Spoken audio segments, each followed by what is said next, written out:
नमस्कार दोस्तों। स्वागत है आपका आपके YouTube channel Ram driving academy. तो आज के हम 50 क्वेश्चन करेंगे। आज की जो क्लास हमारी वो 37वीं क्लास है, जिसमें आज हम 1850 तक आप आज की क्वेश्चन करेंगे। 50 क्वेश्चन हमारी टोटल 36 क्लासेस पहले हो चुकी हैं। हर एक क्लास इंपॉर्टेंट है। हर एक क्लास में आपके इंपॉर्टेंट क्वेश्चन हैं। एक भी क्वेश्चन आप मिस न करिएगा। क्या पता आप एक क्लास मिस कर दे, उसी में से आपके एक दो क्वेश्चन आ जाए तो बहुत ही आपका लॉस हो जाएगा, है नहीं। तो हर एक क्लास में जितने भी क्वेश्चन है वो सारे टू द पॉइंट है, एग्जाम के ओरिएंटेड है। हमें बड़े ही एनालाइज करके जो प्रीवियस ईयर क्वेश्चन में पूछे जाते हैं क्वेश्चन, उनको देख देख के ही हमें वो बनाए हैं कि किस लेवल के बीआरओ पूछता है। तो इम्पोर्टेंट है, सारी क्लासेस आपकी इम्पोर्टेंट है। थ्योरी जो है आपकी चल रही है वो भी आप ज़रूर देखिएगा। नॉन टेक्निकल पार्ट आपका पूरा हो चुका है। नॉन टेक्निकल पार्ट आपकी कल से शुरू हो जाएगा। तो शुरू करते हैं आज की क्लास को। प्रश्न पहला है आज का, वाहन में निवारक रखरखाव का उद्देश्य क्या है?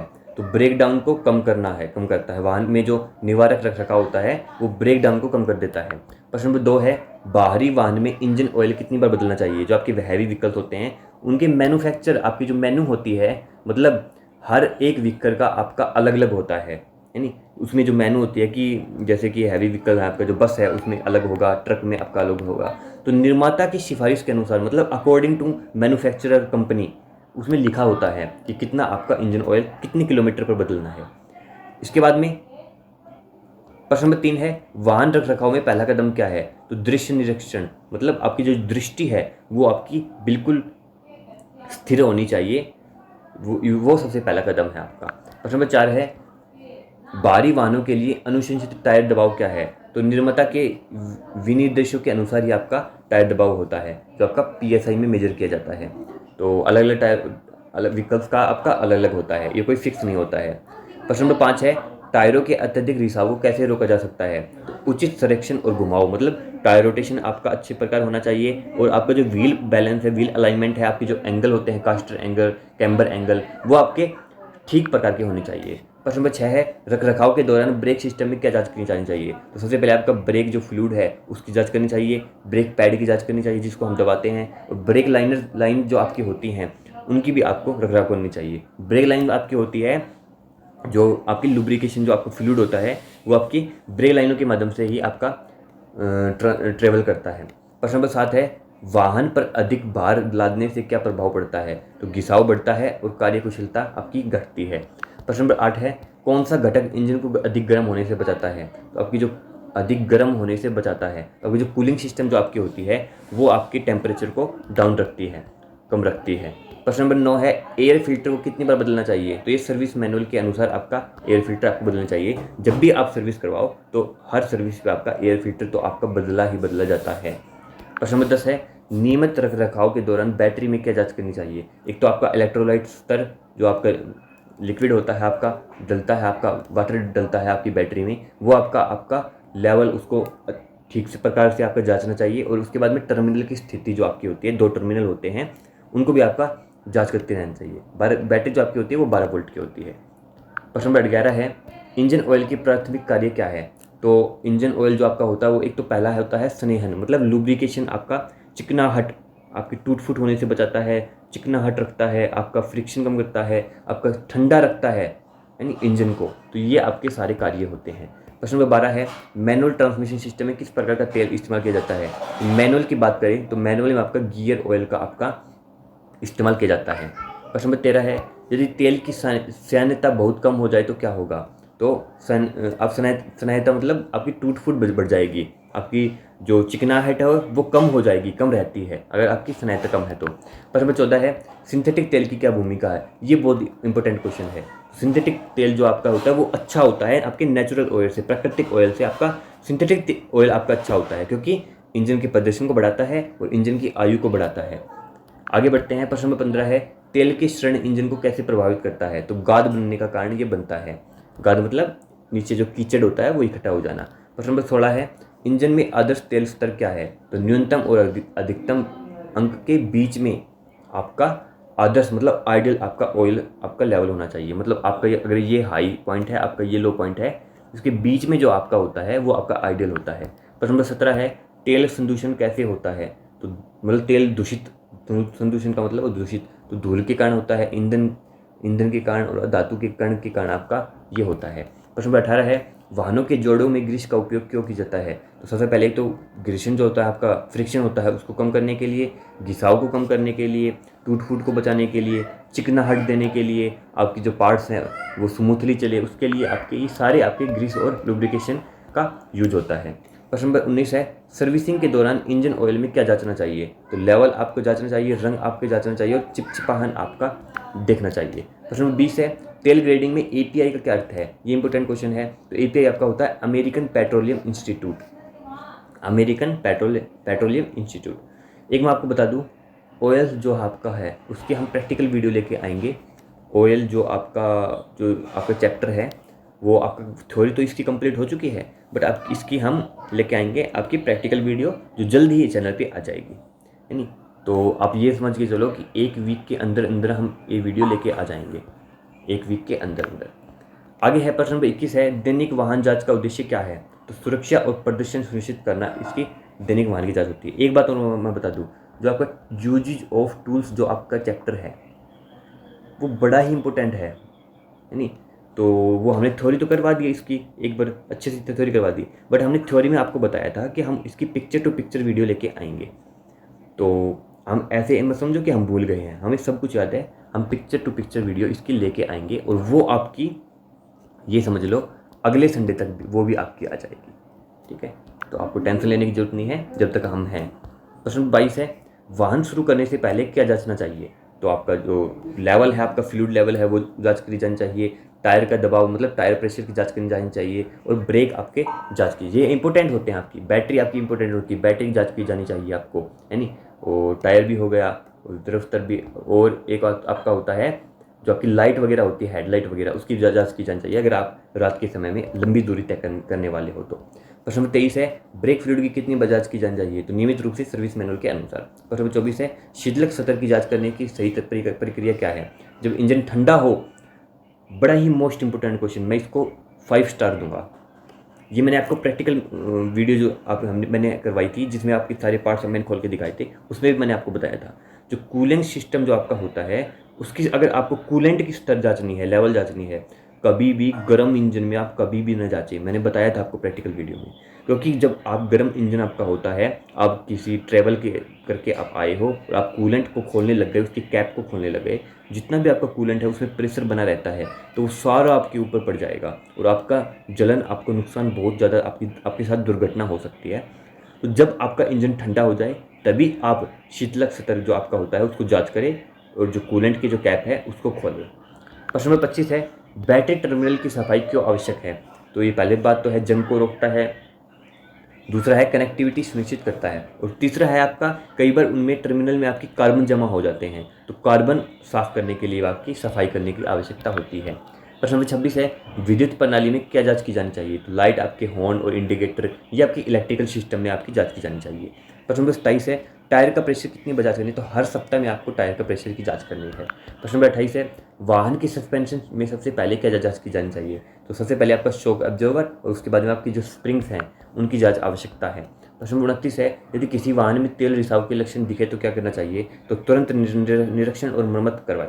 प्रश्न नंबर 30 है अनुचित टायर दबाव मतलब अनबैलेंस आपका अगर टायर दबाव है तो इंजन दक्षता को कैसे प्रभावित करता है। तो उसमें आपकी रोलिंग प्रतिरोध को बढ़ाता है और आपके जो एंगल हैं आपके वो डगमगा जाएंगे, आपका व्हीकल डगमगा जाएगा, आपका जो व्हील है, आपका स्टीयरिंग व्हील है वो हिलने लगेगा। और मैं बता दूं और क्या होगा, और जो टायर हैं उनकी आयु जो है वो कम हो जाएगी। ये सारे कुछ पॉइंट्स हैं। प्रश्न 31 है टायर रोटेशन का उद्देश्य क्या है। तो टायर रोटेशन जो होता है वो समान रूप से सारे टायर हैं वो समान रूप से घिसे और आपकी जो टायर है वो लंबे आयु उनकी हो लंबे समय तक चले। और प्रश्न नंबर 32 है टायर को कितनी बार बदलना चाहिए। तो हर 10 किलोमीटर पर आपको टायर रोटेशन की आवश्यकता होती है। प्रश्न नंबर 33 है फ्रंट व्हील ड्राइव वाहनों के टायर रोटेशन में आमतौर पर किस पैटर्न का उपयोग किया जाता है। तो क्रॉस पैटर्न आपका उपयोग किया जाता है। मैंने आपको अच्छे से बता रखा है, प्रैक्टिकल वीडियो में भी अच्छे से बताया है, आपकी थ्योरी क्लासेस हुई थी टायर रोटेशन की उसमें भी अच्छे से बताया है।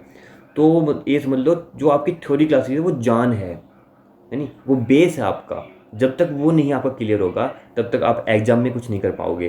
तो जितने भी आपके चैप्टर हैं उनके हर क्लास की हर चैप्टर की आपकी एक क्लास में पूरा चैप्टर हम ख़त्म करवा रहे हैं, उनसे बाहर कुछ नहीं बनता है थ्योरी में। तो वो कंप्लीट हो चुकी है, आप ज़रूर देखिएगा उनको। अभी तक टेक्निकल क्लासेस सारी हो चुकी हैं, नॉन टेक्निकल की क्लासेस हम कल से शुरू कर देंगे, तो आप उनको ज़रूर देखिएगा, एक भी क्लास मिस न करिए, क्वेश्चंस भी याद करते रहिएगा। प्रश्न नंबर 34 है, टायर रोटेशन में वाहन का प्रदर्शन कैसे बेहतर होता है? तो स्थिरता, और जैसे मैंने आपको बताया कि उनकी जो आयु है उनको बढ़ा देता है। प्रश्न नंबर 35 है, टायर रोटेशन की उपेक्षा करने पर क्या हो सकता है? उपेक्षा मतलब आप मतलब टायर रोटेशन नहीं करते हो तो असमान टायर घिसाव होगा, मतलब जितने भी आपके टायर हैं वो समान रूप से नहीं घिसेंगे, कोई ज़्यादा घिस गया, कोई कम घिस गया, तो उसी को बचाने के लिए हम टायर रोटेशन का उपाय करते हैं। प्रश्न नंबर 36 है, टायर घुमाने के बाद उसका दबाव जांचना क्यों महत्वपूर्ण है? क्योंकि उचित दबाव सुनिश्चित करता है ये आपका जांचने के बाद। प्रश्न नंबर 37 है, अनुचित टायर रोटेशन का क्या प्रभाव है? मतलब आपका अच्छे से आपको टायर रोटेशन नहीं किया तो टायर की आयु कम हो जाती है। प्रश्न नंबर 38 है, नियमित टायर रोटेशन ब्रेकिंग को कैसे प्रभावित करता है? पकड़ और रुकने की दूरी में आपका सुधार करता है। जो आपको ब्रेकिंग सिस्टम, जो अगर आप अच्छे से टायर रोटेशन करवा रहे हो तो वो समान रूप से घिसेंगे, और समान रूप से घिसेंगे तो आपका जो ब्रेकिंग सिस्टम है वो भी अच्छे से काम करेगा, पकड़ भी मजबूत बनाएगा, रुकने में भी दूरी में भी सुधार करता है। रुकने में दूरी का सुधार मतलब अगर आपने इधर ब्रेक मार दिए तो आपका गाड़ी जो है आपको 10 मीटर आगे रुक रही है, तो ऐसे आपका जो अगर आप नियमित रूप से टायर रोटेशन करवाएंगे तो उसकी दूरी भी कम होगी, आपकी जल्दी गाड़ी रुकेगी ब्रेक लगाने के बाद। ऐसा तो है नहीं कि आपने इधर ब्रेक लगा दिया, टू द पॉइंट ही आपकी गाड़ी रुक गई, स्पीड में है तो कुछ दूरी पर ही रुकती है, तो वो दूरी आपकी कम हो जाएगी अगर आप अच्छे से टायर रोटेशन करवा रहे हो तो। टायर के ऊपर आपके 2 क्वेश्चन भी इंपॉर्टेंट बनते हैं, मैंने आपकी काफ़ी बार बता चुकी हूँ, अब एक बार फिर से बता देता हूँ मैं आपका। जो आपका अगर आपके टायर में हवा ज़्यादा है तो आपकी बीच से टायर घिसेंगे, अगर आपका टायर में हवा कम है तो आपके किनारों से टायर घिसेंगे। टायर की जो हवा है वो PSI के माध्यम से आपकी जांच की जाती है, और टायर में एंगल जो होते हैं वो कैम्बर होते हैं, कास्टर एंगल होते हैं, और 2 इन एंगल होते हैं, 3 आपके एंगल होते हैं, और टायर में आपका जो व्हील अलाइनमेंट है वो अच्छे से होना चाहिए। ये कुछ आपके टायर में जो आपके नंबर होते हैं वो आपकी विड्थ, रेडियस वगैरह को डिनोट करते हैं। रेडियल टायर होता है आपका, प्लाई टायर होता है, ये आपके पार्ट्स टाइप्स होते हैं।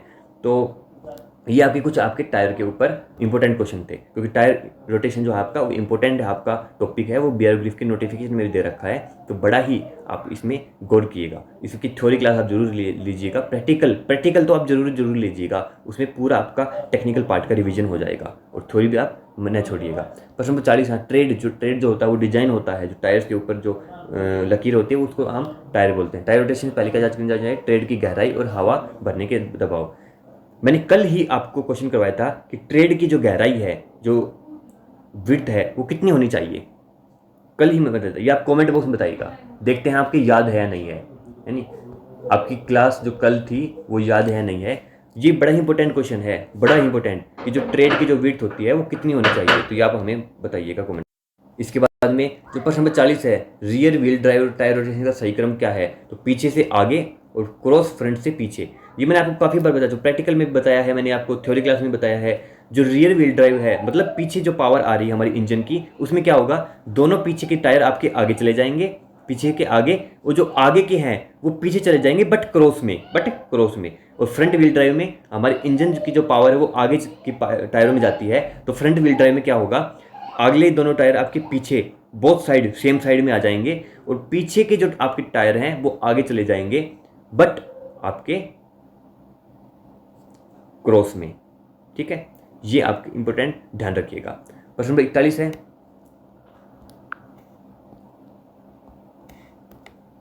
प्रश्न नंबर 41 है, अनिवार्य सड़क चिन्हों का आकार कैसा होता है? तो अनिवार्य सड़क चिन्ह आपके जो होते हैं वो वृत्त का आकार होता है, चेतावनी के जो होते हैं आपके वो ट्रायंगल में होते हैं, ये आप ध्यान रखिएगा। प्रश्न नंबर 42 है, चेतावनी संकेतों के किस रंग का उपयोग किया जाता है? तो पीला रंग आपके इसमें, पीला रंग, रेड रंग आपका इसमें उपयोग किया जाता है। प्रश्न नंबर 43 है, सड़क चिन्हों पर लाल त्रिभुज का क्या दर्शाता है? तो वो आपकी चेतावनी संकेत आपके होते हैं ट्रायंगल में। प्रश्न नंबर 44 है, नीले रंग के सड़क चिन्ह क्या दर्शाता है? तो नीले रंग के आपके जो होते हैं वो सूचनात्मक होते हैं, आपके इन्फॉर्मेटिव आपके साइन होते हैं, वो आपके बताते हैं कि जैसे कि आपकी गुड़गांव 50 किलोमीटर दूर है, आपका जो पटना है, पटना आपका 20 किलोमीटर दूर है, आपका जो चेन्नई है वो 10 किलोमीटर दूर है, आपको इधर मुड़ना है, आपको इधर मुड़ना है, वो इन्फॉर्मेटिव साइंस होते हैं। प्रश्न नंबर 45 है, पैदल यात्री क्रॉसिंग को कौन सा चिन्ह दर्शाता है? तो जेब्रा क्रॉसिंग चिन्ह जो आपका होता है वो आपके पैदल यात्री क्रॉसिंग को दर्शाता है। प्रश्न नंबर 46 है, कौन सा चिन्ह सड़क पर प्रवेश वर्जित है? नो एंट्री का साइन आपका, ये आपका नो एंट्री का साइन होता है, इसमें का मतलब होता है आपका प्रवेश वर्जित है, मतलब आप आगे नहीं जा सकते हो। और एक आपका नो एंट्री का ये भी होता है, हेक्सागोनल शेप में आपका ये होता है, हेक्सागोनल शेप में, और ये रेड लाइन रेड कलर में आपका होता है, इसका मतलब है स्टॉप, वही रुक जाइए, आगे न बढ़े।